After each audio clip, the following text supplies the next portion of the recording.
Hai semuanya, Assalamualaikum warahmatullahi wabarakatuh. Sebelumnya, perkenalkan saya Devi Nurdianti, mahasiswa Teknik Sipil Universitas Tidar.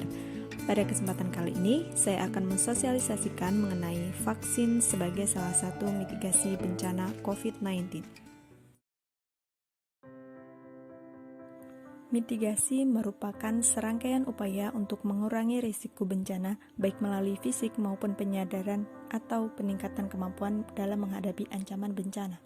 Bencana yang kita hadapi saat ini yaitu pandemi virus corona.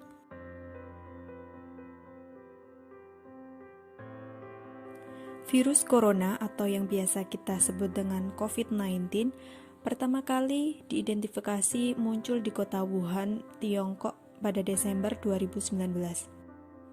Virus ini dicurigai dimulai dari sejenis kelelawar Chinese Rufous Horseshoe Bat yang dijual di sebuah pasar seafood dan binatang hidup. Virus ini dapat berpindah dari binatang ke manusia dan juga dari manusia ke manusia. Oleh sebab itu, seperti yang kita tahu, dunia telah terinfeksi oleh COVID-19.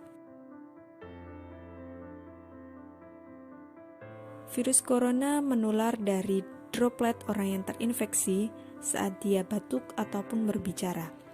Maka dari itu, seringkali kita diminta untuk selalu jaga jarak dan juga memakai masker saat berada di tempat umum.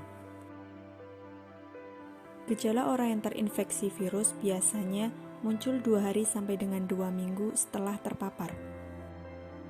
Gejala yang timbul pada orang yang terinfeksi virus pada saluran pernafasan bagian atas pada umumnya tampil seperti batuk pilek biasa, dengan demam ringan yang dapat sembuh dalam beberapa hari.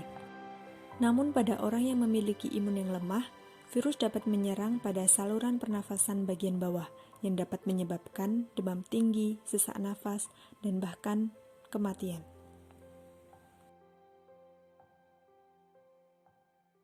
Pada saat ini kita tidak hanya melawan satu jenis virus COVID saja, namun virus ini sudah bermutasi menjadi beberapa varian. Variant of concern atau VOC merupakan salah satu varian yang sudah dipastikan lebih berbahaya dari virus awal. WHO mengidentifikasikan 4 macam varian of concern untuk COVID, yakni Alpha, Beta, Gamma, dan Delta. Varian Alpha pertama kali ditemukan di Inggris pada November 2020. Jenis ini meningkatkan penularan sekitar 50% dibandingkan virus jenis awal. Kemudian varian Beta pertama kali ditemukan di Afrika Selatan pada Oktober 2020. Jenis ini lebih efektif untuk menghindari perlindungan sistem tubuh alami maupun vaksin. Penelitian di Afrika Selatan juga menunjukkan peningkatan kematian akibat varian Beta. Selanjutnya, varian Gamma pertama kali ditemukan di Brasil pada Desember 2020. Varian ini mirip dengan varian Beta namun tidak memiliki resiko penularan setinggi Alpha. Yang terakhir adalah varian Delta. Varian ini sangat dominan pada saat ini. Pertama kali ditemukan di India pada Desember 2020. Tingkat penularannya 50% lebih tinggi dari Alpha, itu artinya 2 kali lipat lebih mudah menyebar dari jenis virus awal.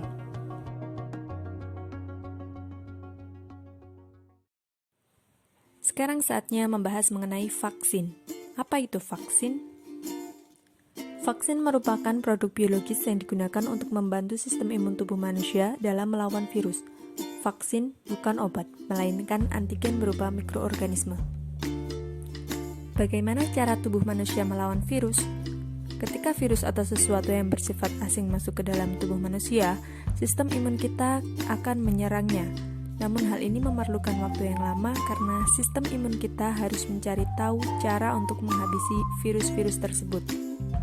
Selama proses ini berlanjut, virus akan terus berlipat ganda dan orang yang terinfeksi akan jatuh sakit.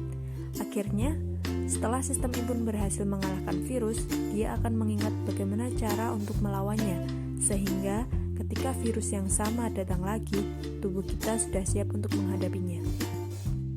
Nah, seperti itu juga gambaran tentang cara kerja vaksin. Berikut adalah jenis-jenis vaksin COVID yang sudah ada. Yang pertama ada Pfizer.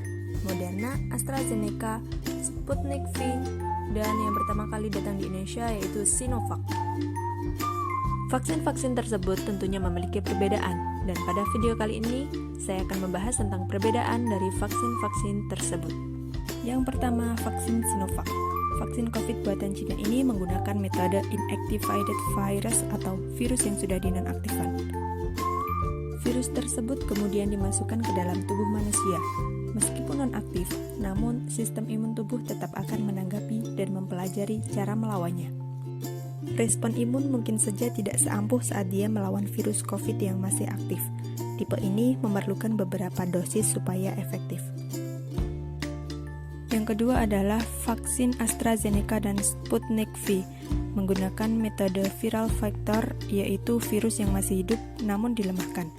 Virus lemah tersebut kemudian digunakan sebagai tumpangan bagi materi genetik COVID-19 yang akan digunakan oleh sistem imun untuk menciptakan kekebalan tanpa harus mengekspos tubuh dari bahaya virus yang asli. Kemudian ada vaksin mRNA yang merupakan vaksin dengan efektivitas lebih tinggi dibandingkan vaksin COVID-19 yang lain. Vaksin ini dianggap memiliki potensi sebagai solusi dalam penyelesaian pandemi COVID-19. Cara pembuatan vaksin ini adalah dengan mengambil bagian dari DNA virus COVID yang mengandung blueprint, kemudian mengubah blueprint tersebut menjadi instruksi bagi sel tubuh untuk membuat proteinnya. Instruksi ini dikenal sebagai mRNA, dan mRNA ini adalah vaksinnya. Lalu apakah mRNA ini aman? Tentu aman, karena vaksin ini hanya mengandung instruksi untuk membuat proteinnya saja, bukan mengandung virus yang dimasukkan ke dalam tubuh. Jadi ketika vaksin mRNA masuk ke dalam tubuh, sel tubuh akan mulai memproduksi protein COVID dan membuat tubuh menjadi kebal terhadap COVID-19. Setelah mengetahui mengenai vaksin dan juga COVID-19, apakah kita perlu vaksin? Jawabannya adalah iya. Kita sangat perlu divaksin. Meski vaksin tidak memberi kita kekebalan total pada varian-varian COVID yang ada, namun kekebalan yang diberikan jauh lebih tinggi dibandingkan tidak menggunakannya sama sekali. Dan jika terinfeksi, mungkin resikonya tidak terlalu berat. Untuk itu, jangan ragu lagi untuk divaksin. Dan jangan sampai termakan hoax tentang vaksin. Saya kira cukup sekian sosialisasi dari saya mengenai vaksin sebagai salah satu mitigasi bencana COVID-19. Semoga video ini dapat memberi manfaat bagi teman-teman semuanya. Stay safe, stay healthy. Terima kasih sudah menyimak video ini.